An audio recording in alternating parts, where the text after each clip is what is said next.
नमस्कार। अभी कुछ दिनों पहले मैं बेंगलोर में था और वहाँ एक सज्जन से कई विषयों पे विचार विमर्श हुआ, जिनमें से एक था कि कैसे ये आध्यात्मिक नॉलेज डिसेमिनेट हो, कैसे वो शेयर की जाए।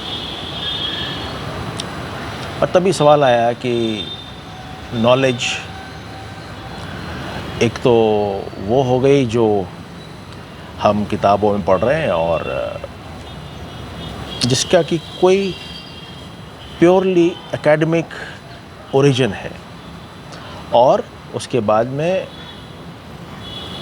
एकेडमिकली ही वो ट्रांसमिट हो रही है और एकेडमिकली ही उसको रिसीव किया जा रहा है। यानी कि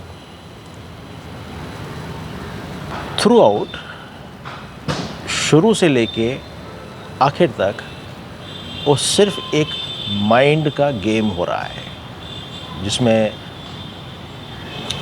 कहीं से किसी ने कुछ पढ़ा और उसको डिसेमिनेट किया, सुनने वाले ने सुना, और उसकी जो इंटेलेक्चुअल भूख है, उसके जो मन की जो भूख है, जिसके अंदर की वो सब कुछ इकट्ठा करना चाह रहा है, जो नॉलेज जहाँ से मिल जाए सारी इकट्ठा करना। और उन सारी नॉलेज में आध्यात्मिक नॉलेज एक नॉलेज है। तो ये एक ऐसा हो गया कि एक बहुत बड़ा वेयर हाउस है, जैसे वो सलारजंग म्यूज़ियम, सलारजंग सब कुछ इकट्ठा करता रहता था और एक म्यूज़ियम बन गया हैदराबाद में। वैसे ही एक चलता फिरता म्यूज़ियम हमारा मन बन जाता है और हर चीज़ उसके अंदर हो जाती है, इंटेलेक्चुअल भूख जो जिसको कहते हैं। तो इस प्रकार की जो नॉलेज को डिसेमिनेट करना है और नॉलेज को ग्रहण करना है, इसका कोई मेरी नज़र में कोई उपयोग नहीं है। It is just like water in a pond which can not be used. फिर दूसरा तरीका आया जिसमें कि वो नॉलेज जिसका कि ओरिजिन तो बेशक एक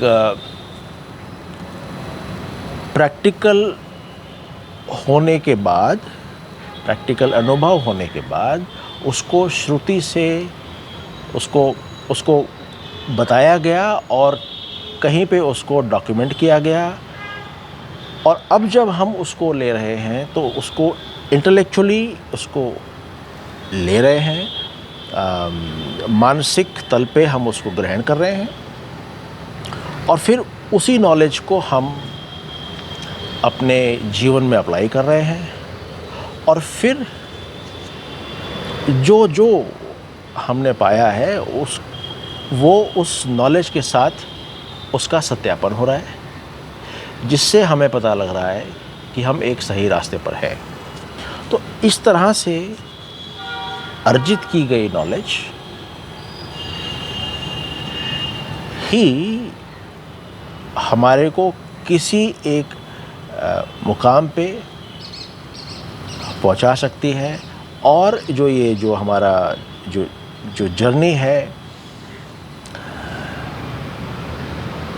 इस संसार में आना,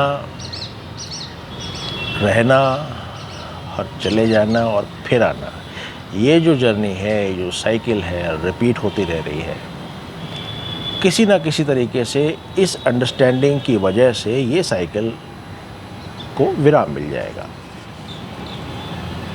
अब सवाल आता है कि ये कैसे संभव हो। तो एक तो हुआ, जैसे आजकल जो आश्रम वगैरह लगे हुए हैं, बहुत सारे गुरुओं के आश्रम हैं, ठीक है, उनका भी कोई एक उद्देश्य होगा जो कि मुझे पता नहीं है शायद। मगर मेरा ऐसा मानना है कि ये जो नॉलेज है ये वन ऑन वन, जैसे अपना पुराना गुरुकुल का जो सिस्टम था वैसे ही इसको ग्रहण किया जा सकता है और डिसेमिनेट भी किया जा सकता है। एक गुरु के साथ में कुछ गिने चुने, और गुरु भी वो जिसने, जैसे हमने पहले बात की थी, इस नॉलेज को अपने